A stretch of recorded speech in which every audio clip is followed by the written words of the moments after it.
Assalamualaikum warahmatullahi wabarakatuh. Eh, Kami dari kelompok 3 izin mepresentasikan tentang sistem hukum dan peradilan di Indonesia.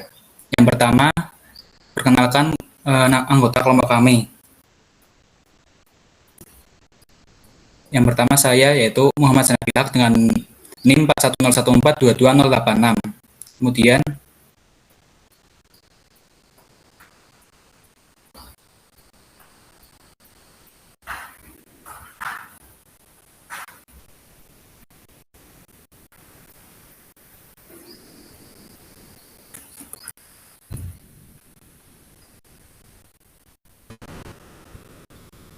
Saya Rizal Maulana Darmawan dengan NIM 4101422033. Saya Dito Pratama dengan NIM 101422043.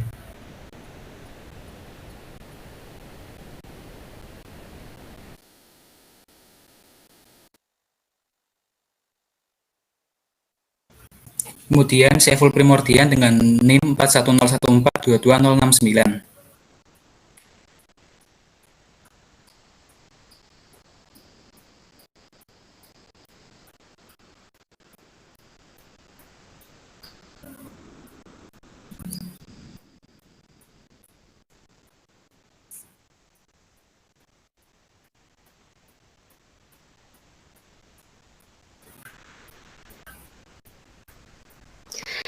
Saya Nabila Dwi Cahyani dengan NIM 4101422166.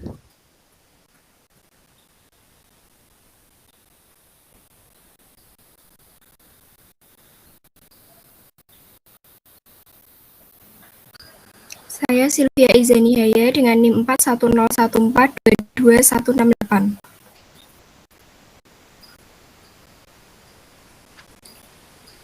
Kemudian Mukhlis Nur Saifuddin dengan NIM 4101422171. Dan saya Hikmah Rizky Faiza dengan NIM 410142.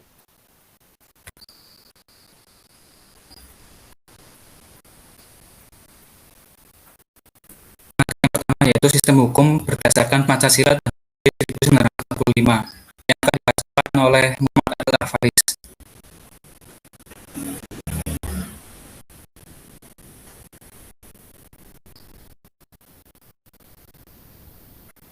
Pengertian hukum. Hukum dan masyarakat merupakan dua hal yang tidak dapat dipisahkan. Al-Qur'an menyatakan bahwasanya dalam hidup bermasyarakat pada dasarnya manusia selalu memerlukan keadilan, kebenaran, hukum karena hal itu merupakan nilai dan kebutuhan asasi bagi masyarakat beradab. Artijo Al-Qur'an 1999-346. Pendapat tersebut menunjukkan bahwa masyarakat manusia yang beradab memerlukan keadilan dan kebenaran yang sekaligus merupakan nilai asasi kehidupannya. Keadilan dan kebenaran merupakan hal yang sangat penting dalam kehidupan bermasyarakat. Masyarakat yang terus berkembang dan terus berubah membutuhkan aturan-aturan dan kelembagaan hukum yang sesuai dengan perkembangan dan perubahan yang terjadi. Al-Qur'an menyatakan eksistensi hukum tidak bisa dilepaskan dari dinamika sosial. Artijo Al-Qur'an 1999-346. Skema pembentukan norma hukum dari Pancasila ke asas-asas ke norma lalu menjadi norma hukum. Definisi hukum menurut para ahli. Pertama, menurut Profesor Ed Woodridge, hukum adalah himpunan petunjuk hidup atau perintah-perintah dan larangan-larangan yang mengatur tata tertib dalam suatu masyarakat dan seharusnya ditaati oleh anggota masyarakat yang bersangkutan. Oleh karena itu, penyelenggara petunjuk tersebut dapat menimbulkan tindakan dari pihak pemerintah masyarakat itu.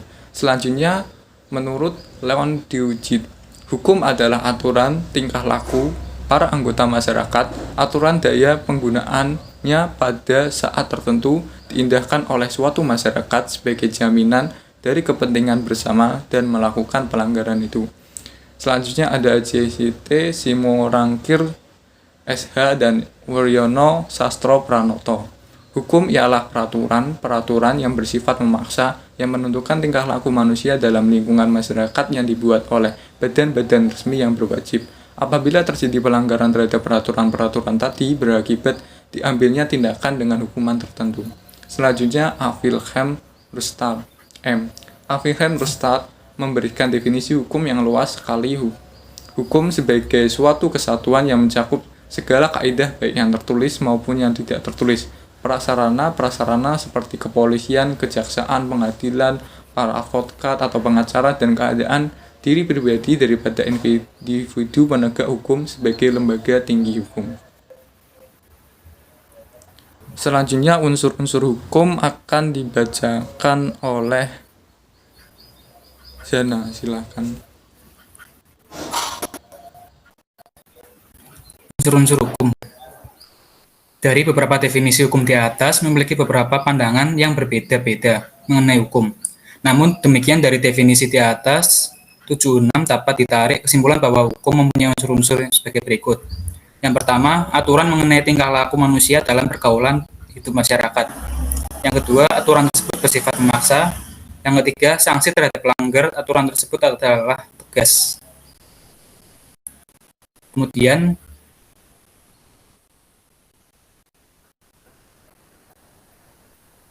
berdasarkan unsur-unsur tersebut, maka ciri-ciri hukum dapat dirumuskan sebagai berikut. Yang pertama, keseluruhan aturan tingkah laku dalam masyarakat. Yang kedua, aturan tersebut harus dipatuhi dan ditaati oleh masyarakat. Setiap orang harus bertingkah laku sedemikian serupa dalam masyarakat, sehingga tata tertib dalam masyarakat itu tetap terpelihara dengan sebaik-baiknya. Oleh karena itu, hukum meliputi berbagai peraturan yang menentukan dan mengatur hubungan orang yang satu dengan yang lainnya, yakni aturan-aturan hidup kemasyarakatan yang dinamakan kaidah-kaidah atau norma hukum. Barang siapa yang melanggar kaidah hukum tersebut akan dikenakan sanksi yang berupa hukuman atau denda. Next. Kemudian tujuan hukum. Tujuan hukum dapat bervariasi tergantung pada sudut pandang dan konteksnya. Secara umum, tujuan hukum adalah untuk memelihara ketertiban, keadilan, dan keseimbangan dalam masyarakat. Tujuan hukum meliputi, pertama, menjaga keamanan dan ketertiban masyarakat. Yang kedua, melindungi hak-hak dan kepentingan individu dan kelompok. Yang ketiga, menyediakan kerangka hukum untuk menyelesaikan sengketa dan konflik. Yang keempat, mencegah dan menghukum tindakan kejahatan dan pelanggaran hukum. Yang kelima, menjaga integritas dan kredibilitas sistem hukum itu sendiri. Yang keenam, mendorong perkembangan dan pertumbuhan ekonomi dan sosial melalui regulasi dan perlindungan hukum terhadap bisnis dan kegiatan ekonomi. Namun tujuan hukum bisa saja berbeda-beda di negara atau budaya yang berbeda, tergantung pada kebutuhan dan nilai-nilai yang dipegang oleh masyarakat setempat berkaitan dengan tujuan hukum tersebut. Beberapa pendapat dari ahli.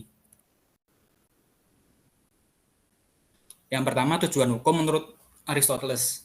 Aristoteles adalah seorang filsuf Yunani kuno yang hidup pada abad ke-4 sebelum Masehi. Ia merupakan murid Plato. Di dalam bukunya yaitu Retorika, dikemukakan bahwa tujuan hukum adalah membuat adanya keadilan. Menurut Aristoteles, dalam bukunya Nicomachean Ethics, terdapat 5 macam keadilan. Yang pertama yaitu keadilan distributif, yaitu keadilan yang diterima seseorang berdasarkan jasa atau kemampuan yang telah disumbangkannya. Yang kedua yaitu keadilan komutatif, adalah keadilan yang berhubungan dengan persamaan yang diterima oleh setiap orang tanpa melihat jasa-jasanya. Yang ketiga yaitu keadilan kodrat alam, adalah keadilan alamiah keadilan yang bersumber hukum alamiah. Yang keempat yaitu keadilan perbaikan, adalah keadilan yang mengikat warga negara karena keadilan itu didekretkan melalui kekuasaan khusus. Kemudian tujuan hukum menurut Prof. Apeldoorn. Prof. Apeldoorn merumuskan bahwa tujuan hukum adalah mengatur pergaulan hidup secara damai. Hukum menghendaki perdamaian di antara manusia. Perdamaian di antara manusia dipertahankan oleh hukum dengan melindungi kepentingan manusia tertentu, kehormatan, kemerdekaan, jiwa, harta terhadap pihak yang merugikannya. Kemudian menurut Bentham menyampaikan bahwa tujuan hukum adalah semata-mata mewujudkan apa yang berfaedah bagi seseorang. Selanjutnya ada tujuan hukum menurut Van Han. Van Han berpendapat bahwa hukum bertujuan menjaga kepentingan tiap-tiap manusia agar kepentingan itu tidak terganggu. Selanjutnya ada fungsi hukum, akan disampaikan oleh Aditya Wahyu Pratama.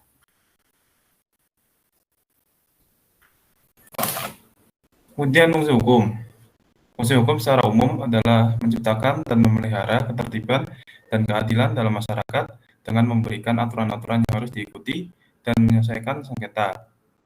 Hukum juga memberikan perlindungan terhadap hak-hak individu dan mengatur hubungan antara negara dan masyarakat, serta antara negara dengan organisasi internasional.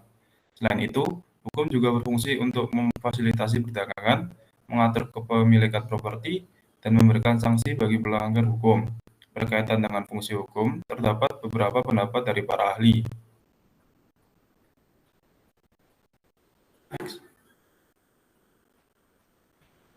Yang pertama dari Ruskopon.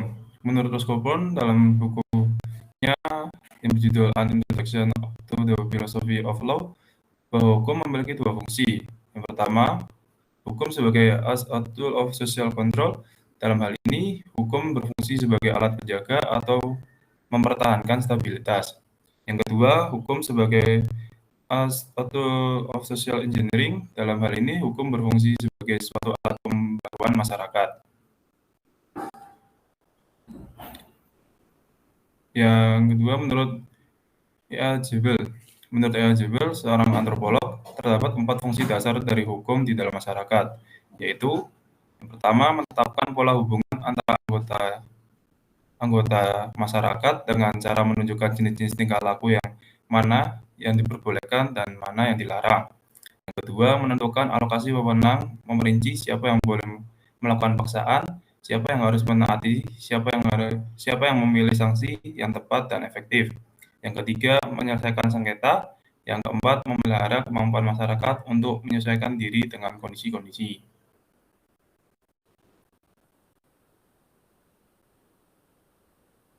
Menurut Sunarti Haryono, fungsi hukum terbagi menjadi 4.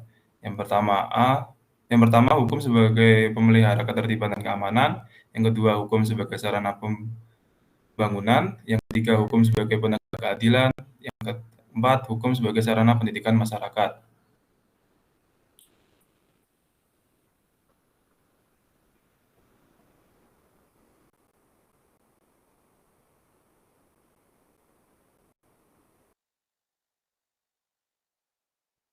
Selanjutnya ada penggolongan hukum. Penggolongan hukum secara klasik yaitu terdapat hukum tata negara, hukum tata usaha negara, hukum perdata, hukum dagang, hukum pidana yang meliputi hukum pidana sipil dan hukum pidana militer, dan hukum acara yang meliputi hukum acara perdata dan hukum acara pidana. Selanjutnya, penggolongan hukum jika dilihat dari sumbernya yaitu terdapat hukum undang-undang yang bersumber dari peraturan perundang-undangan, hukum kebiasaan yang bersumber dari kebiasaan masyarakat, hukum perjanjian yang bersumber dari perjanjian, hukum traktat yang bersumber dari perjanjian-perjanjian antar negara, hukum jurisprudensi yang bersumber dari keputusan hakim terdahulu, hukum doktrin yang bersumber dari ajaran dan doktrin tentang hukum. Lalu terdapat hukum revolusi yang bersumber dari keadaan-keadaan yang tidak normal yang terjadinya sesungguhnya merupakan tantangan terhadap tertib hukum yang berlaku saat itu. Next.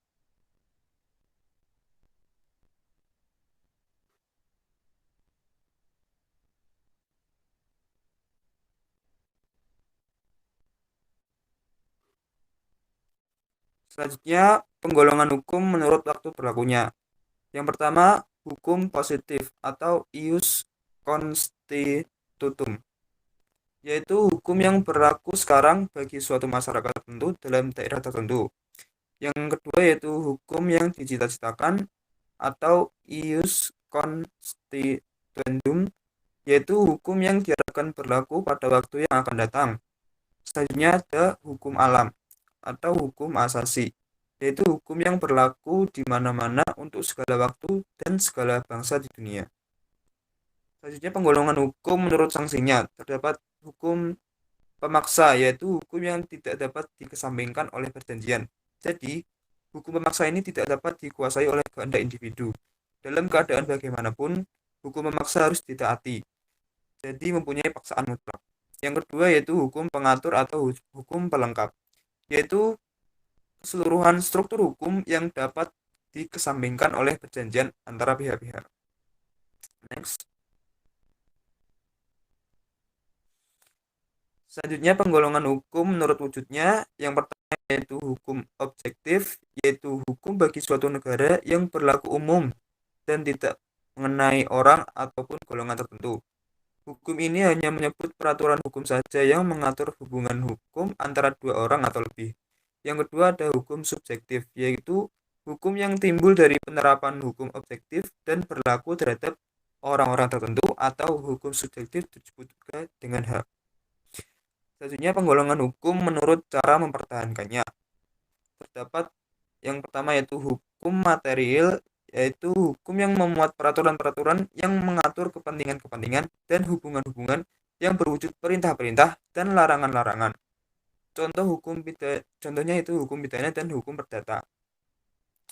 Yang kedua ada hukum formal, yaitu hukum yang meliputi keseluruhan aturan-aturan hukum yang mengatur kembali apabila terjadi pelanggaran-pelanggaran atas hukum material. Next.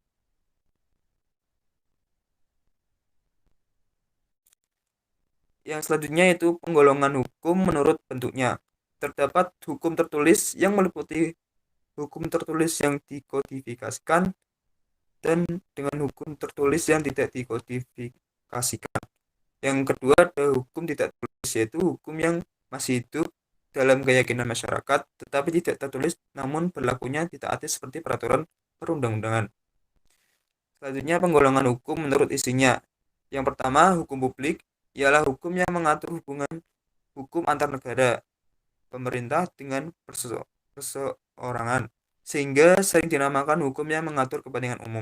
Contohnya hukum pidana, hukum pajak, hukum tata negara, dan yang lainnya. Yang kedua ada hukum privat dan hukum sipil. Ialah hukum yang mengatur hubungan antara orang yang satu dengan orang yang lain, atau sering disebut hukum yang mengatur kepentingan khusus. Contohnya adalah hukum perdata, hukum dagang, hukum antar golongan, dan yang lainnya. Selanjutnya akan dijelaskan oleh Vena. Baik, selanjutnya pelaksanaan sistem hukum di Indonesia.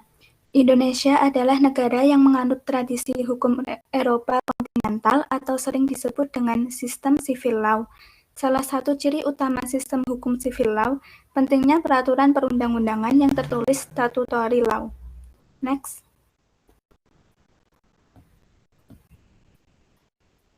Hierarki peraturan perundang-undangan di Indonesia. Sistem hierarki peraturan perundang-undangan di Indonesia dikeluarkan Ketetapan MPR Nomor 3 /MPR /2000 dalam Pasal 2 Tab MPR ini. Jenis dan hierarki peraturan perundang-undangan itu meliputi yang tertinggi yaitu UUD 1945, lalu Ketetapan MPR, Undang-Undang, Peraturan Pemerintah Pengganti Undang-Undang, Peraturan Pemerintah, Keputusan Presiden. Next. Selanjutnya yaitu Indonesia negara hukum. Negara Indonesia sejak berdirinya menyatakan diri sebagai negara hukum. Hal itu tercermin di dalam UUD Negara Republik Indonesia tahun 1945 hasil amandemen, ditegaskan dalam pasal 1 ayat 3 bahwa negara Indonesia adalah negara hukum. Ada dua pengertian negara hukum, yaitu negara hukum dalam arti formil dan negara hukum dalam arti material. Negara hukum dalam arti formil adalah negara hukum di mana negara dengan peraturan hukumnya hanya berfungsi untuk melindungi hak-hak warga negara dari gangguan pihak lain. Sedangkan negara hukum dalam arti material adalah negara hukum di mana negara dengan peraturan hukumnya di samping untuk melindungi hak-hak warga negara juga dimaksudkan untuk menciptakan kesejahteraan umum. Negara hukum yang dicita-citakan oleh bangsa Indonesia adalah negara hukum dalam arti luas. Sesuai dengan itu, maka negara bukan hanya berkewajiban untuk menegakkan hukum dalam rangka melindungi apa yang menjadi kepentingan atau hak-hak warganya, tetapi negara juga berkewajiban untuk mewujudkan kesejahteraan masyarakat. Pemikiran tentang negara hukum yang demikian tercermin dalam tujuan negara Indonesia sebagaimana tertuang dalam pembukaan UUD Negara Republik Indonesia tahun 1945, yaitu melindungi segenap bangsa Indonesia dan seluruh tumpah darah Indonesia, memajukan kesejahteraan umum, mencerdaskan kehidupan bangsa, dan ikut melaksanakan ketertiban dunia yang berdasarkan pada perdamaian abadi dan keadilan sosial. Selanjutnya, sistem peradilan di Indonesia akan dibacakan oleh Sylvia.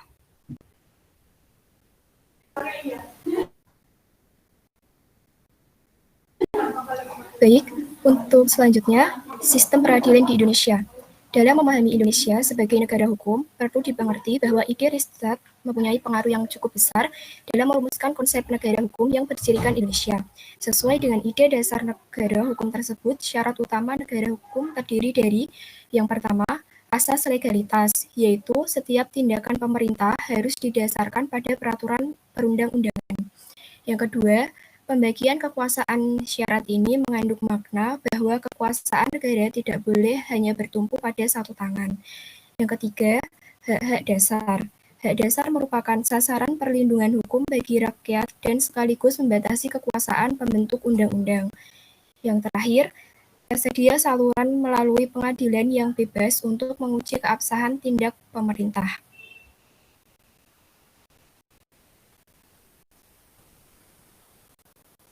Dalam Musyawarah Nasional 3 Persahi mengenai Rule of Law yang diselenggarakan bulan Desember 1966 di Jakarta, para sarjana hukum Indonesia sepakat bahwa negara hukum membawakan sifat di mana alat perlengkapannya hanya dapat bertindak menurut dan terikat pada aturan-aturan yang telah ditentukan terlebih dahulu oleh alat-alat perlengkapan yang dikuasakan untuk mengadakan aturan itu.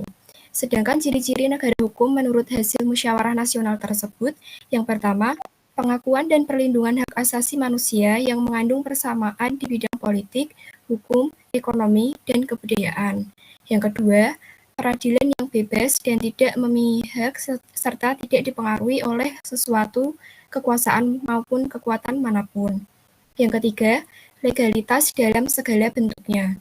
Manakala kita menggunakan rumusan di atas sebagai kerangka acuan, kita pun melihat pemenuhan ciri-ciri tersebut dalam sistem penyelenggaraan negara Indonesia berdasarkan Undang-Undang Dasar 1945.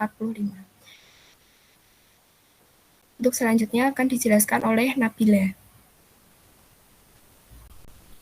Baik, terima kasih. Selanjutnya, lembaga penegak hukum di Indonesia. Yang pertama ada Mahkamah Agung, merupakan lembaga negara pemegang kekuasaan kehakiman bersama-sama dengan Mahkamah Konstitusi. Sesuai ketentuan UUD NRI 1945, Mahkamah Agung memiliki kewenangan memeriksa dan memutus perkara pada tingkat kasasi, menguji peraturan perundang-undangan di bawah undang-undang, dan memberi pertimbangan presiden dalam hal pemberian grasi dan rehabilitasi. Yang kedua ada Mahkamah Konstitusi, merupakan salah satu lembaga pemegang kekuasaan kehakiman yang muncul setelah amandemen Undang-Undang Dasar Negara Republik Indonesia tahun 1945. Mahkamah Konstitusi memiliki kewenangan menafsirkan ketentuan-ketentuan yang terdapat dalam Undang-Undang Dasar dan berwenang memutuskan mana di antara lembaga negara yang bersengketa itu yang konstitusional dan mana yang sebaliknya. Yang ketiga, ada Komisi Yudisial. Adalah lembaga negara yang ada setelah amandemen Undang-Undang Dasar NRI tahun 1945 sebagaimana ketentuan pasal 25B UUD Negara NRI tahun 1945 bahwa Komisi Yudisial bersifat mandiri yang berwenang mengusulkan, menegakkan kehormatan, keluhuran martabat serta perilaku hakim. Komisi Yudisial mempunyai kewenangan mengusulkan pengangkatan Hakim Agung kepada DPR dan menegakkan kehormatan dan keluhuran martabat serta menjaga perilaku hakim.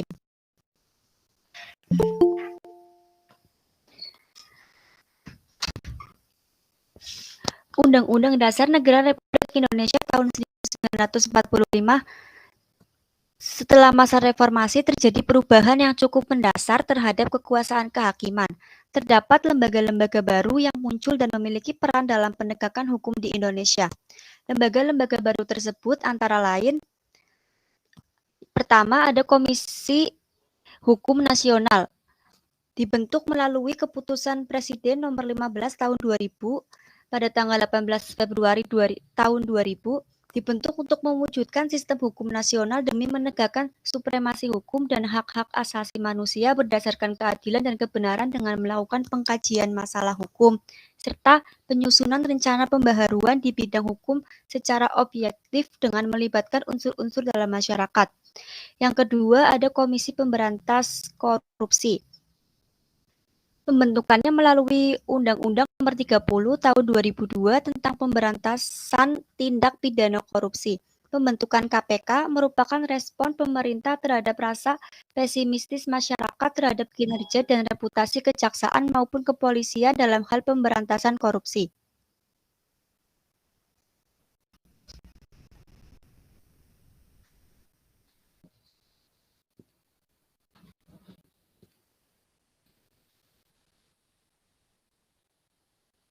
Selanjutnya akan dilanjut oleh Muklis Nur Saifuddin.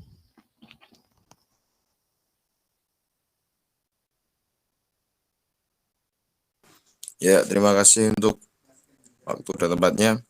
Yang ketiga ada Komisi Nasional Anti Kekerasan Terhadap Perempuan. Disebut Komnas Perempuan, dibentuk sebagai mekanisme nasional untuk menghapuskan kekerasan terhadap perempuan. Komisi Nasional ini didirikan pada tanggal 15 Oktober 1998 berdasarkan keputusan Presiden nomor 181 tahun 1998. Yang keempat ada Ombudsman Nasional atau KON. Komisi Ombudsman Nasional atau KON dibentuk pada tanggal 20 Maret tahun 2000 berdasarkan keputusan Presiden nomor 44 tahun 2000. KON berperan agar pelayanan umum dijalankan oleh instansi-instansi pemerintah. Untuk ini, KON menerima pengaduan masyarakat. Adanya berbagai lembaga ini diharapkan dapat mendukung suatu reformasi, khususnya di bidang hukum.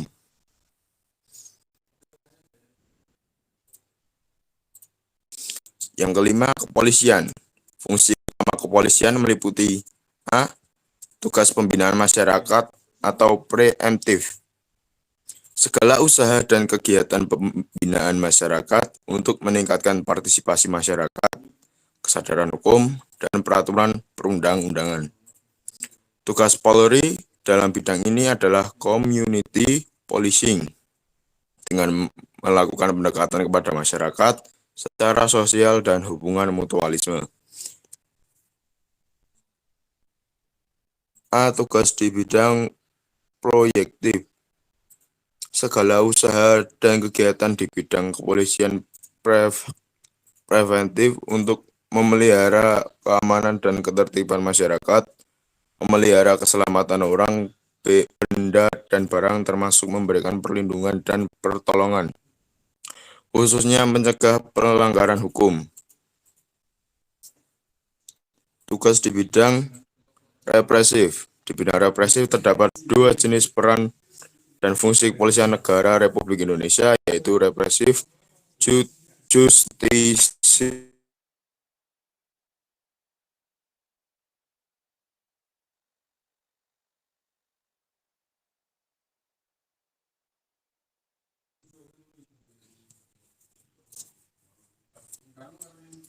memberi peran Polri untuk melakukan tindakan-tindakan represif non-justisi terkait pasal 18 ayat pertama, yaitu dan untuk yang umumnya menyangkut kasus ringan. Selanjutnya akan dibaca oleh teman saya.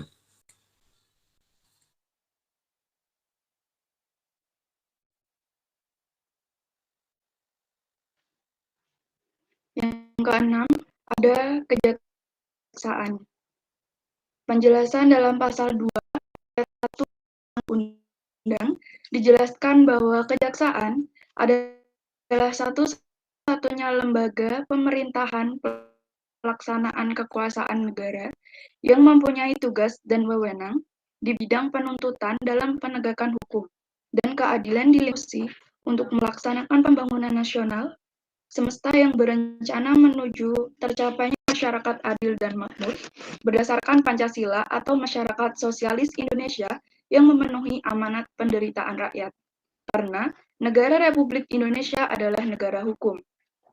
Segala tindakan yang dilakukan oleh kejaksaan untuk menjunjung tinggi hak-hak asasi rakyat dan hukum negara. Next.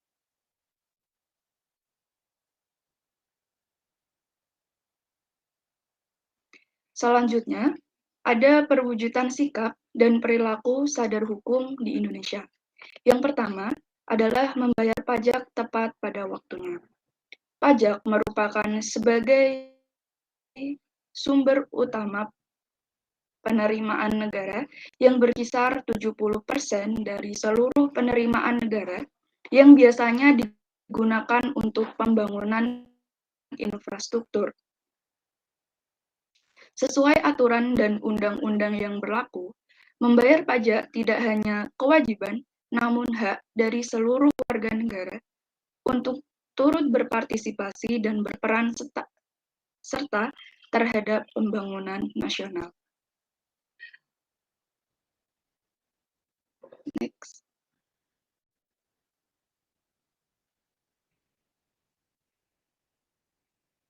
Yang kedua, mematuhi peraturan rambu lalu lintas. Kesadaran hukum merupakan salah satu ciri bahwa masyarakat telah memahami dan mengerti hukum. Kesadaran hukum warga negara dapat terlihat dari perilaku di mana dia berada. Kesadaran hukum yang perlu dibangun adalah kesadaran hukum dalam berlalu lintas agar dapat meminimalisir pelanggaran hukum dalam berlalu lintas. Yang ketiga, melaksanakan kegiatan gotong royong. Gotong royong merupakan kebudayaan turun-temurun masyarakat Indonesia yang telah tumbuh dan berkembang dalam kehidupan sosial mereka sebagai warisan kebudayaan. Dalam kehidupan bermasyarakat, sifat gotong royong sangat berpengaruh. Hal tersebut dikarenakan gotong royong berasal dari kebudayaan masyarakat sendiri yang terbentuk dari kompleksitas yang terbentuk oleh sebuah manusia yang berada dalam suatu masyarakat. Kemudian, dapat dipergunakan untuk memenuhi kebutuhan masyarakat secara umum. Dalam pelaksanaan, gotong royong masyarakat akan saling membaur dan mulai berinteraksi satu sama lain, sehingga dapat dikatakan sebagai masyarakat yang bersistem.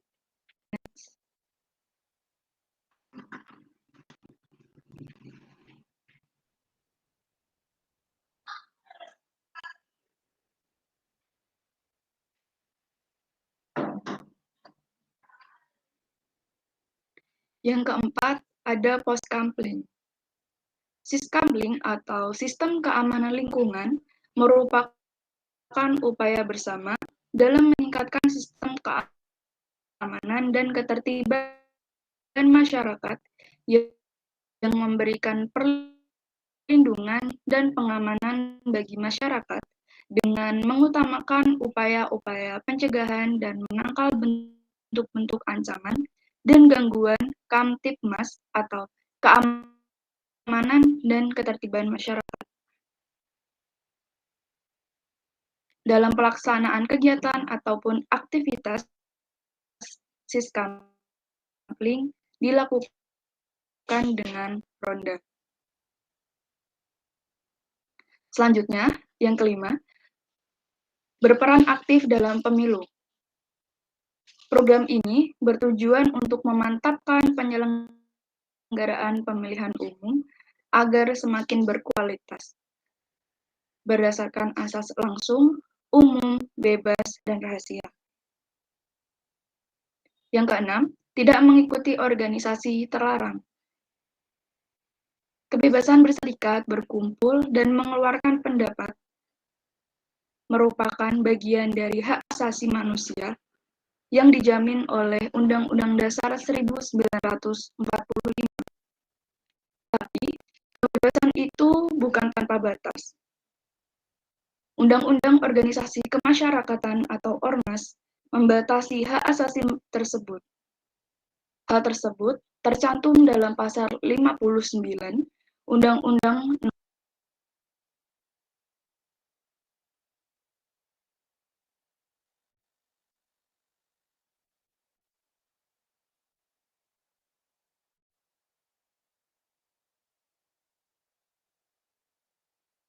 Sekian presentasi dari kelompok kami. Mohon maaf apabila terdapat banyak salah kata.